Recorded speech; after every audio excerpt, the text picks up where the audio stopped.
Bismillahirrahmanirrahim. Assalamualaikum warahmatullahi wabarakatuh. Baik, pada kesempatan kali ini saya akan mencoba melakukan refleksi terbimbing modul 3.1a, refleksi tentang terbimbing pengambilan keputusan sebagai pemimpin pelajaran oleh Andri Saputra SPD MPD, CGP Angkatan 1 Kota Pekanbaru, SMP Negeri 12 Pekanbaru. Nah, pendidikan adalah sebuah seni untuk membuat manusia menjadi perilaku etis. Itu menurut dari Guel Wilhelm Friedrich Hegel. Nah, artinya apa? Di dalam dunia pendidikan saat ini, guru adalah seorang pendidik, pembimbing, pelatih, fasilitator, dan pengembang kurikulum yang dapat menciptakan kondisi dan suasana belajar yang menyenangkan. Suasana belajar yang kondusif, yaitu suasana belajar yang menarik, memberikan rasa aman, menyenangkan, memberikan ruang untuk siswa-siswi kita untuk berpikir aktif, kreatif, dan inovatif dalam mengeksplorasi dan mengelaborasi kemampuannya. Guru yang profesional adalah guru yang merupakan faktor penentu proses pendidikan yang berkualitas dan berdaya saing yang sehat. Nah, berdasarkan persoalan yang ada pada refleksi terbimbing, yang pertama bagaimana atau sejauh mana pemahaman Anda tentang konsep-konsep yang telah Anda pelajari di modul ini, yaitu dilema etika dan bujuk moral. 4 paradigma pengambilan keputusan, 3 prinsip pengambilan keputusan, dan 9 langkah pengambilan dan pengajuan keputusan adalah hal yang menurut Anda di luar dugaan. Yang pertama adalah dilema etika. Situasi yang terjadi ketika seseorang harus memilih antara dua pilihan secara moral benar tetapi tidak bertentangan. Sedangkan bujuk moral suatu situasi yang terjadi ketika seseorang harus memilih antara dua pilihan secara moral benar tetapi tidak bertentangan. Nah, selanjutnya kita akan coba melihat paradigma pengambilan keputusan itu sendiri. Yang pertama adalah individu lawan masyarakat. Nah, pada saat individu lawan masyarakat ini ada pertentangan antara individu yang berdiri sendiri melawan sebuah kelompok masyarakat atau kelompok yang lebih besar di mana individu ini juga menjadi bagiannya. Yang kedua adalah rasa keadilan dan lawan rasa kasihan. Nah, adanya pilihan antara mengikuti aturan tertulis atau tidak mengikuti aturan sepenuhnya. Yang ketiga adalah kebenaran lawan kesetiaan, yaitu kejujuran dan kesetiaan seringkali menjadi nilai yang bertentangan dalam situasi dilema etika. Yang ketiga, jangka pendek lawan jangka panjang. Paradigma ini paling sering terjadi dan mudah diamati. Kadang perlu untuk memiliki antara yang kelihatannya terbaik untuk saat ini dan kelihatan terbaik untuk masa yang akan datang. Nah, yang selanjutnya adalah berpikir berbasis hasil akhir. Nah, apa berpikir pada basis akhir itu artinya adalah fokus untuk mencapai kebaikan terbesar untuk kepentingan orang banyak. Utilitarianisme, yaitu mengerjakan apa yang dapat menghasilkan kebaikan terbesar untuk jumlah orang terbanyak. Prinsip moral berpatokan pada institusi bukan pada kepentingan sosial. Yang kedua adalah berpikir berbasis peraturan. Nah, bukan berpusat kepada konsekuensi atau hasil akhir, tetapi berpusat pada apa tugas atau apa kewajiban yang kita lakukan. Seseorang akan bertindak sesuai dengan aturan atau peraturan yang berlaku dan berharap orang lain mengikutinya sesuai dengan yang dia telah ikuti. Yang ketiga adalah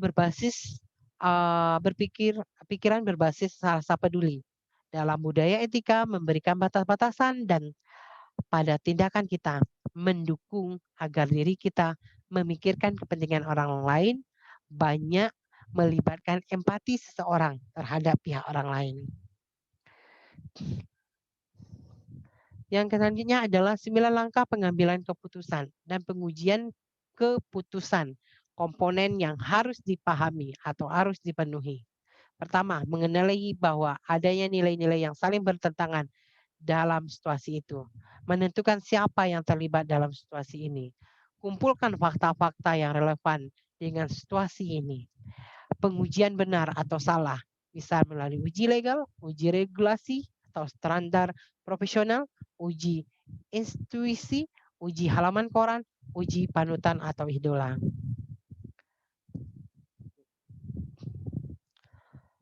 Yang kelima, pengujian paradigma benar lawan benar, melawan prinsip resolusi, investigasi opsi trilema, buat keputusan, lihat lagi keputusan dan refleksikan.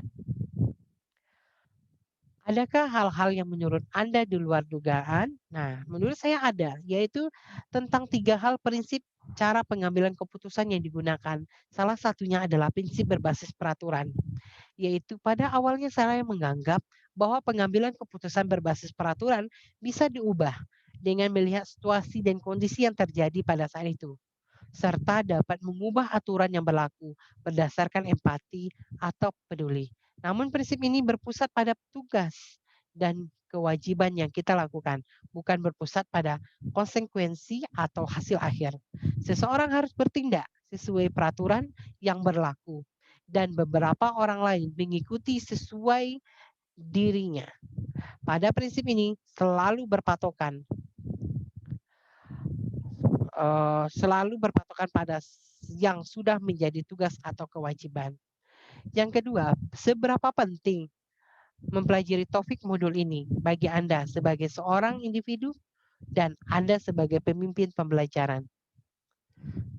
Nah, menurut saya, modul ini sangat penting untuk dipelajari karena menurut saya memiliki banyak manfaat dan daya guna bagi kita sebagai CGP atau sebagai pemimpin pembelajaran ke depannya untuk langkah-langkah awal sebagai pribadi atau individu maupun pemimpin pembelajaran masa depan sebagai diri sebagai berikut. Mampu melakukan pengambilan keputusan berdasarkan prinsip pemimpin pembelajaran, mampu menyadari dan menggunakan prinsip moral dan melakukan pengambilan keputusan, mampu menerapkan strategi untuk menghindari adanya isu kode etik kepemimpinan sekolah atau konflik kepentingan, mampu mengantarkan kita menjadi seorang pemimpin pembelajaran yang lebih baik, berkualitas dan mandiri, mampu menjadi guru yang profesional, yang memerdekakan anak dalam belajar, dan serta berpihak pada anak. Mampu menjadi guru yang selalu sebagai panutan dan tuntunan bagi siswa-siswi kita ke depannya. Sebelum mempelajari modul ini, pernahkah Anda menerapkan pengambilan keputusan sebagai pemimpin pembelajaran dalam situasi moral dilema? Kalau pernah, apa bedanya dengan apa yang Anda pelajari di modul ini? Pernah. Sebelumnya saya lakukan ada dalam mengambil suatu keputusan, namun bedanya adalah dengan yang saya pelajari dalam pengambilan keputusan sebelumnya di modul ini, yaitu pada modul ini kita mempelajari cara dan memegang 3 prinsip pengambilan sebuah keputusan sebagai pemimpin pembelajaran yang baik. Bukan mengambil keputusan yang berdasarkan hati nurani saja, tetapi berdasarkan nilai moral dan pengambilan keputusan menggunakan 9 langkah-langkah dalam pengambilan keputusan sehingga keputusan yang kita ambil bisa berpihak kepada anak. Apa yang Anda bisa lakukan untuk membuat dampak atau perbedaan di lingkungan Anda setelah Anda mempelajari modul ini? Yang pertama, menerapkan 3 prinsip pengambilan keputusan sebagai individu maupun pemimpin pembelajaran. Yang kedua itu mengambil keputusan tidak bertentangan dengan isu kode etik kepemimpinan sekolah dan konflik kepentingan. Yang ketiga, praktik pengambilan keputusan sebagai individu ataupun pemimpin pembelajaran melalui studi kasus. Yang keempat, menggunakan prinsip moral dalam setiap melakukan pengambilan keputusan yang berpihak kepada siswa. Yang kelima, berbagi informasi dengan rekan sejawat tentang cara pengambilan keputusan yang sudah kita lakukan. Yang keenam, mengajarkan murid cara mengambil keputusan yang sesuai dengan prinsip keputusan yang sudah kita pelajari. Nah, selain konsep-konsep tersebut, adakah nilai-nilai lain menurut Anda penting untuk dipelajari dalam proses pengambilan keputusan sebagai pemimpin pembelajaran?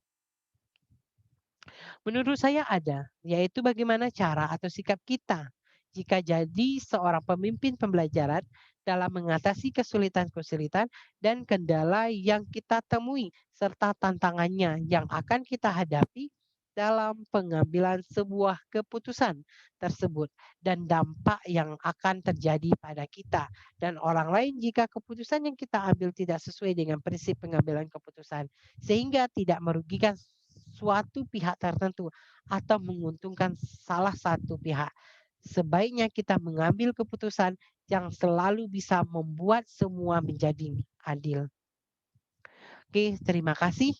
Itulah tadi uraian refleksi terbimbing dari saya. Semoga bermanfaat buat kita semua. Salam guru penggerak. Salam guru-guru hebat seluruh Indonesia. Salam rindu buat kita kepada semua siswa-siswi kita. Saya Andri Saputra, SPD MPD. Assalamualaikum warahmatullahi wabarakatuh.